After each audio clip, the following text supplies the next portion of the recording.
آبدہ اور زہدہ عورتیں تھیں.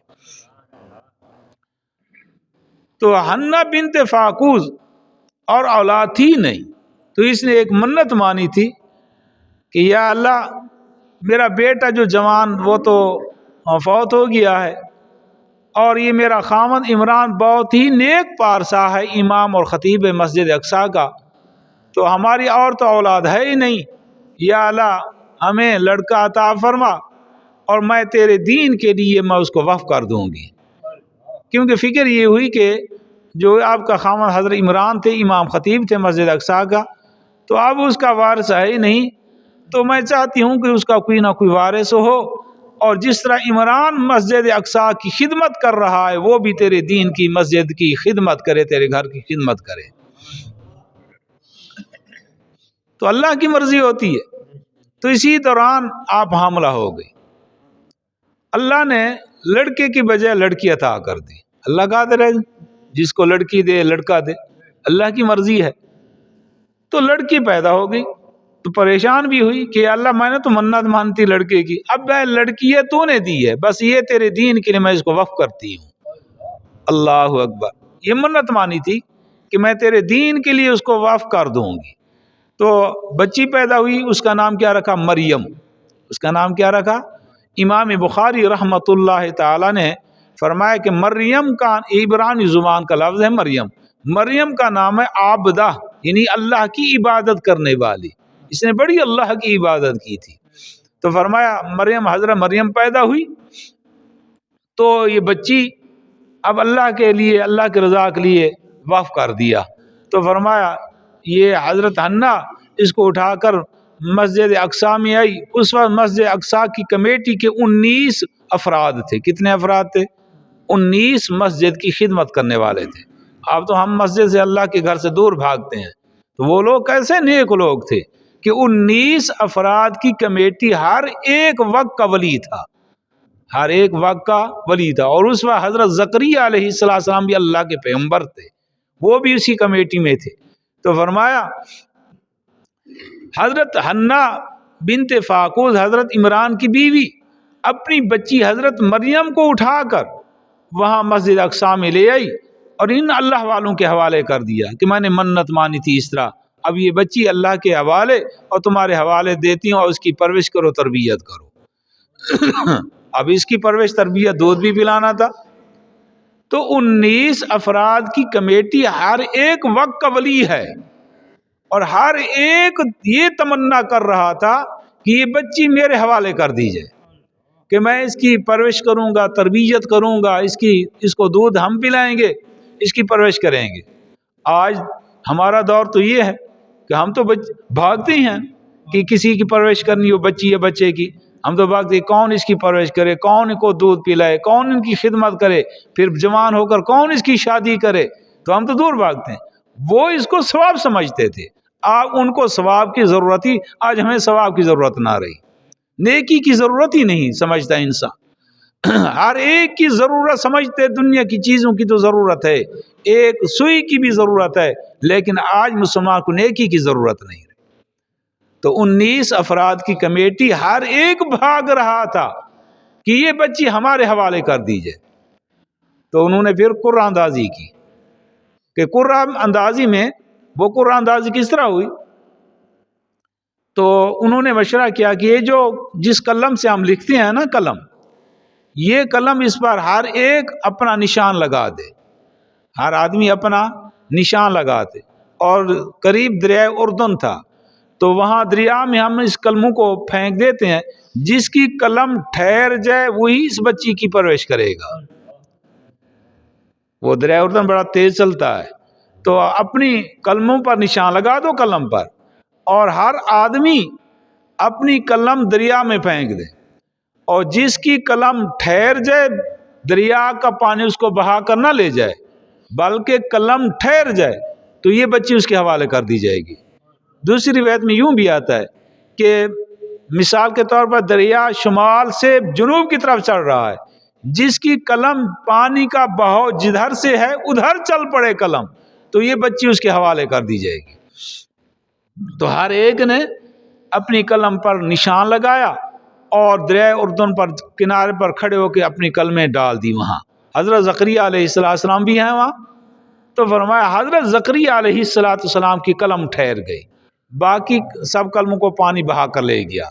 تو حضرت زکریا علیہ السلام کے حصے میں حضرت مریم کی پرورش آئی. سبحان اللہ. تو حضرت زکریا بڑے خوش ہوئے، اللہ کے پیغمبر ہیں. تو فرمایا حضرت مریم کو اٹھا کر اپنے گھر میں لے آئے. اور حضرت مریم کی جو حضرت زکریا علیہ السلام کی جو بیوی تھی اس کا نام کیا تھا؟ اشاع بنت فاقود. یہ حضرت مریم کی خالہ تھی. اللہ کا کرنا ایسا ہوا، یہ حضرت مریم کی کیا تھی؟ خالہ تھی. اور اس خالہ نے حضرت مریم کی تربیت اور پرورش کی، دودھ پلایا. اور حضرت زکریا علیہ السلام نے یعنی کہ وہاں مسجد اقصی میں کہ بالا خانہ تھا اوپر، وہ جالی دار اور ہوادار تھا. حضرت مریم کو وہیں رکھا، وہیں انہیں کی پرورش ہوئی اور وہیں ان کی تربیت ہوئی. حضرت زکریا نے تربیت دی، اللہ کے پیغمبر نے تربیت کی. ایک مرتبہ قرآن میں بھی آتا ہے کہ حضرت زکریا علیہ السلام جس وقت کہیں کام کے لیے جاتے تو اس کو تالا لگا کر چلے جاتے، حضرت مریم اندر ہوتی. تو ایک دفعہ دیر سے آئے تو بڑا پریشان ہوئے کہ حضرت مریم تو بھوکی ہوگی، اتنا مجھے وقت زیادہ لگ گیا ہے. تو آتے ہیں، دروازہ کھولتے ہیں، دیکھتے ہیں کہ حضرت مریم علیہ السلام وہ ان کے سامنے بے موسمی پھل پڑے ہوئے ہیں اور اس کو کھا رہی ہے، بچی ہے. تو فرمایا حضرت زکریا علیہ السلام بڑے حیران ہوئے کہ تالا لگا ہوا ہے، دروازہ بند ہے، یہ پھل کہاں سے آ گئے؟ پوچھا ہے مریم یہ پھل کہاں سے آ گئے؟ حضرت مریم نے عرض کیا کہ اے اللہ کے پیغمبر، اللہ نے عطا کیے ہیں. اللہ نے یہ کتنی نیک بچی تھی، ہے نا، کہ اللہ کی طرف سے جنت سے وہاں پھل آتے تھے ان کے لیے. ایسی تربیت تھی. آج ہم ایسی تربیت کر رہے ہیں اپنے اولاد کی ایسی تربیت کریں نا، اور شریعت کے مطابق، ایک شریعت کے مطابق اس کی تربیت ہو بچے کی. تو پھر دیکھتے ہیں کہ کیوں اولیاء پیدا نہیں ہوتے. بچیاں بھی وقت کی ولیاں ہوں گی اور بچے بھی وقت کے ولی بنیں گے. آج ہماری اپنی تربیت صحیح نہیں ہوتی شریعت کے مطابق. جب ہم خود تربیت یافتہ نہیں ہوتے تو ہم اپنی اولاد کی کس طرح تربیت کریں گے بھی؟ اور یہ تربیت ہم کب سیکھیں گے؟ یہ تربیت سیکھنے کی جگہیں کون سی ہیں؟ وہ اللہ کے گھر ہیں، مساجد، مدارس اور خانقاہیں جہاں اللہ کے ولی رہتے ہیں، اولیاء رہتے ہیں. وہاں ہم جائیں گے تو ہماری تربیت بھی صحیح ہوگی، ہم اپنے بچوں کی بھی صحیح تربیت کر سکیں گے. تو حضرت مریم کی بہترین اللہ کے پیغمبر نے گھر کے اندر اس کی تربیت کی اور یہ وقت کی ولیہ بنی. اور پھر اللہ کا کرم کیا ہوا کہ اسی کے بطن سے، حضرت مریم کے بطن سے، بغیر باپ کے اللہ نے حضرت عیسیٰ علیہ السلام کو پیدا فرما دیا.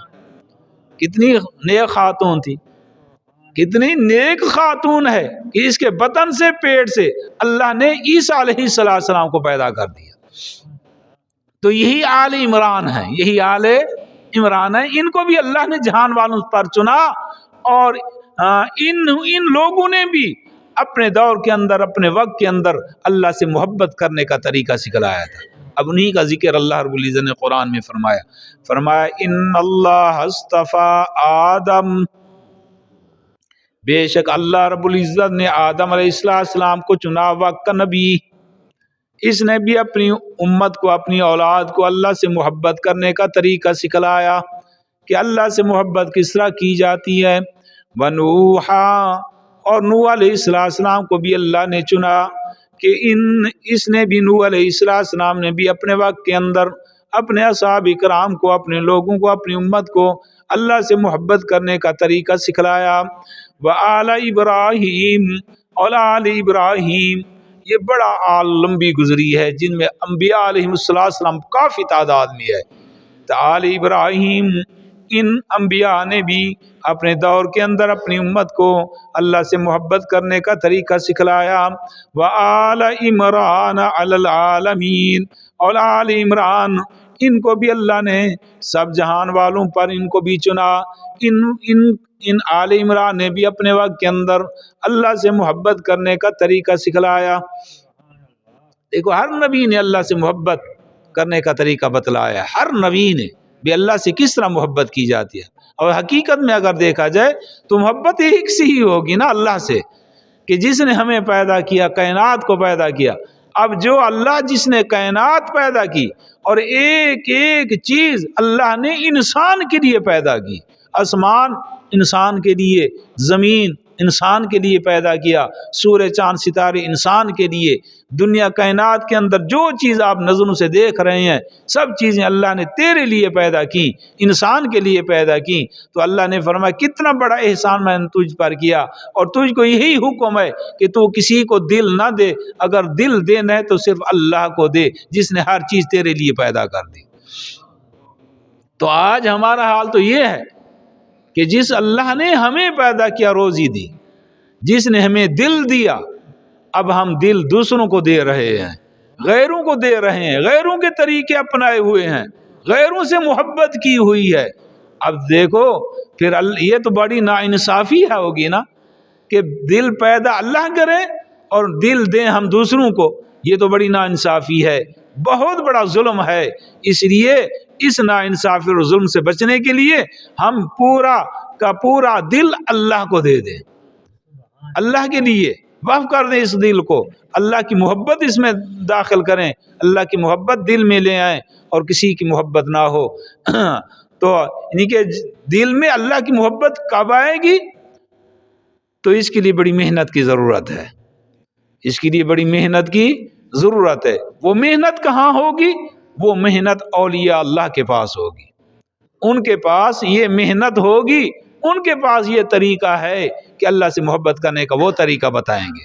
علماء، صلحاء، اولیاء، اللہ کے برگزیدہ بندے وہ ہمیں طریقہ بتلائیں گے کہ اللہ سے کس طرح محبت کی جاتی ہے. تو ایسے ہی ہوتا. حضرت اشرف علی تھانوی رحمۃ اللہ علیہ، اللہ رب العزت ان کی قبروں پر کروڑوں رحمت نازل فرمائے، کہ اس کا ایک خلیفہ تھا خواجہ عزیز الحسن مجذوب رحمۃ اللہ تعالی. تو فرمایا وہ شاعر بھی تھے، مجذوب قسم کا آدمی تھا. تو اس نے ایک مرتبہ حضرت تھانوی صاحب کے سامنے ایک شعر پڑھ دیا. کہ شعر کیا تھا کہ ہر تمنا دل سے رخصت ہو گئی، اب تو آجا اب تو خلوت ہو گئی. یہ حضرت خواجہ مجذوب رحمہ اللہ تعالی اللہ سے مخاطب ہیں کہ اے اللہ ہر تمنا میرے دل سے نکل چکی ہے، اے اللہ اب تو آجا، تیرے لیے میں نے دل کو خالی کر دیا ہے. تو فرمایا یہ دل کو غیروں سے خالی کرنا ہوگا تب اللہ کی محبت آئے گی. اور غیروں سے یہ دل کب خالی ہوگا؟ جب حضور کی اطاعت کریں گے. شرائط ہے نا ہر ایک چیز کو کہ اپنانے کے لیے کچھ شرائط بھی ہوتے ہیں، نہیں ہوتے ہیں نا شرائط. تو فرمایا ہر ادارے میں کچھ نہ کچھ شرائط ہوتی ہیں، مسجد میں آنے کی کچھ شرائط ہیں، اور حتیٰ کہ اپنی پاکیزگی حاصل کرنے کی بھی شرائط ہیں، فرائض ہیں. تو فرمایا اللہ سے محبت کرنے کی بھی شرائط ہیں. ٹھیک ہے، اللہ سے محبت کرنے کے شرائط ہیں. وہ سب سے پہلی شرط، سب سے پہلی چیز، وہ اولین چیز وہ کون سی ہے کہ اللہ کی محبت دل میں آ جائے؟ وہ ہے حضور علیہ السلام کی ایک ایک سنت پر عمل کرنا، حضور کی اطاعت کرنا. جب ہم یہ شروع کر دیں گے اطاعت، ایک ایک سنت پر ایک ایک طریقے کو اپنائیں گے، تو پھر اللہ کی غیروں کی محبت نکلتی چلی جائے گی اور اللہ کی محبت داخل ہو جائے گی. تو اس لیے فرمایا ذریۃم بعضھا من بعض. تو فرمایا ذریۃن، ذریت کہتے ہیں اولاد کو. ذریت کسے کہتے ہیں؟ اولاد کو. بعضھا اس کا بعض، من بعض بعض سے ہے، اس کا بعض سے ہے. واللہ سمیع علیم، اور اللہ تعالیٰ سننے والے بھی ہیں، جاننے والے بھی ہیں. اللہ ہر ایک کی سنتے ہیں، حتیٰ کہ ایک ذرہ بھی اس کی جو آواز ہے، جو زبان حال سے جو وہ بھی کہتا ہے، اللہ اس کی بھی سنتے ہیں. اللہ ایک ایک ذرے کی سنتے ہیں. جہاں کہیں ذرات پڑے ہوئے ہیں تحت الثری، جو مخلوقات ہیں، جہاں جو مخلوق پڑی ہوئی ہے، اللہ سب کی سنتا ہے. علماء کرام نے لکھا ہے کہ اللہ کی ذات سمیع جو ہے نا، سمیع سننے والی، وہ کتنی بڑی ہے کہ فرماتے ہیں علماء کرام کہ ایک بہت بڑا میدان ہو، یہ پوری زمین اس کو مکمل طور پر میدان بنا لیا جائے، اور زمین و آسمان کی جتنی مخلوقات ہے، انسان ہیں، فرشتے ہیں، جن ہیں، اور یہ کیڑے مکوڑے حشرات الارض، اور یہ درندے پرندے چرندے، سب مخلوقات اس میدان میں، اس زمین میں سب اکٹھی ہو جائے ایک وقت کے اندر، اور ہر مخلوق، اب دیکھو یہ فرشتے کتنے بے شمار جو شمار میں بھی نہیں آتے، انسان دیکھ لو، تو ہر ایک مخلوق اپنی زبان میں اللہ کو ایک وقت میں بیک وقت پکارے، بیک وقت، ایک ہی وقت میں اندر، ایک ہی لحظہ کے اندر اللہ کو اپنی زبان میں، اپنی بولی میں پکارے۔ اللہ فرماتا میں سب کی سنتا ہوں، سب کی سمجھتا ہوں۔ یہ ہے سمیع ذات، اس لیے فرمایا واللہ سمیع علیم، اور اللہ سننے والا ہے، اللہ جاننے والا ہے۔ اذ قالت امرأۃ عمران، جب کہا عمران کی بیوی نے، عمران کی بیوی نے، کیا نام تھا عمران کی بیوی کا؟ حنہ بنت فاقوز۔ اس نے کہا ربی، نظر مان رہی ہے، نظر کس کے لیے؟ اللہ کے لیے۔ نظر کس کے لیے ماننی ہے؟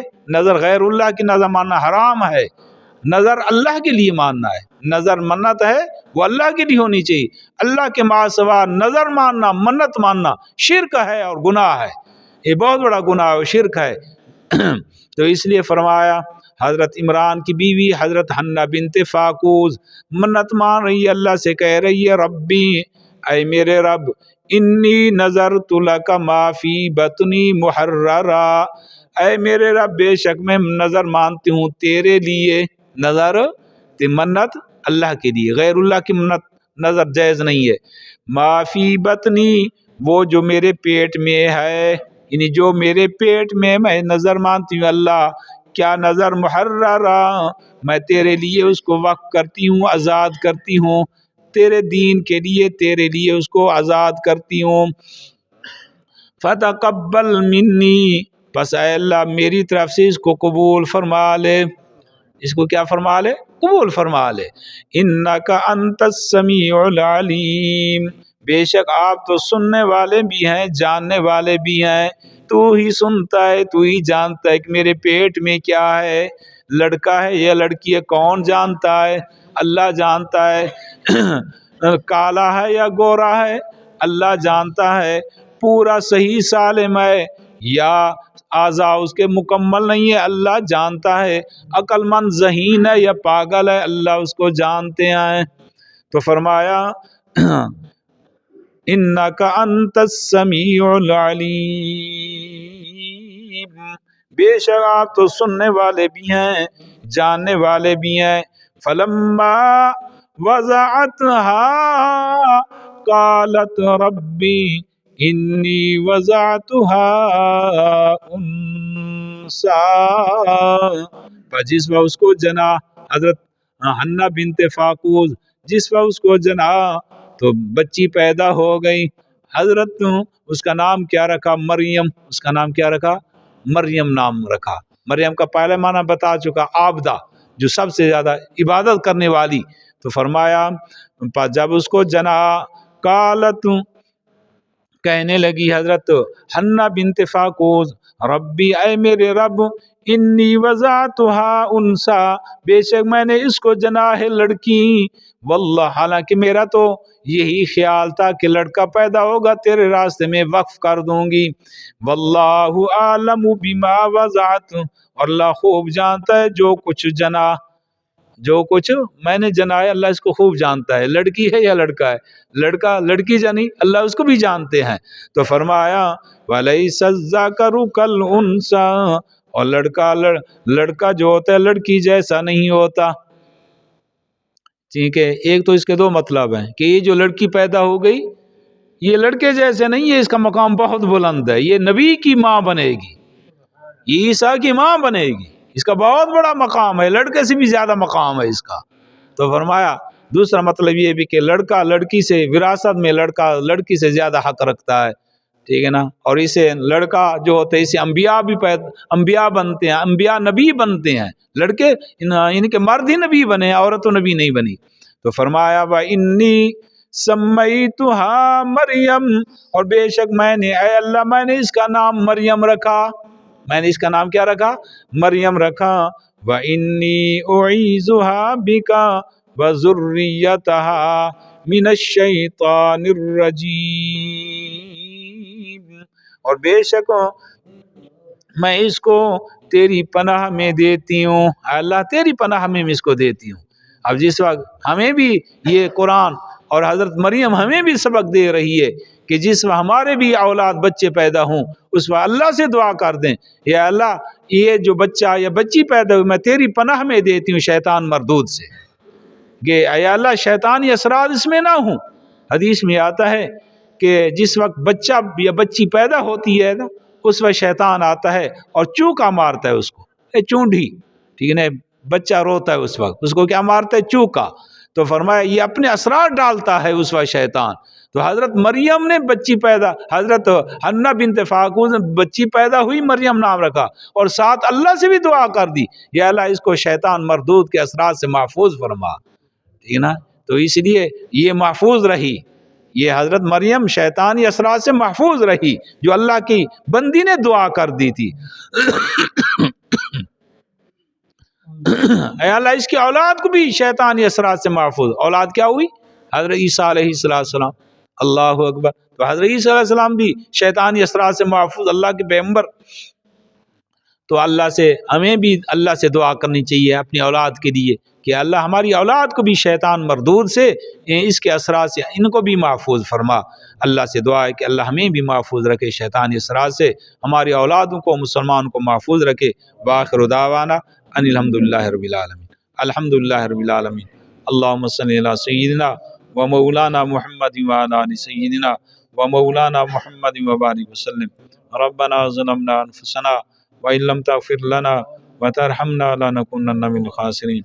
ربنا لا تزغ قلوبنا بعد إذ هديتنا وهب لنا من لدنك رحمة إنك أنت الوهاب۔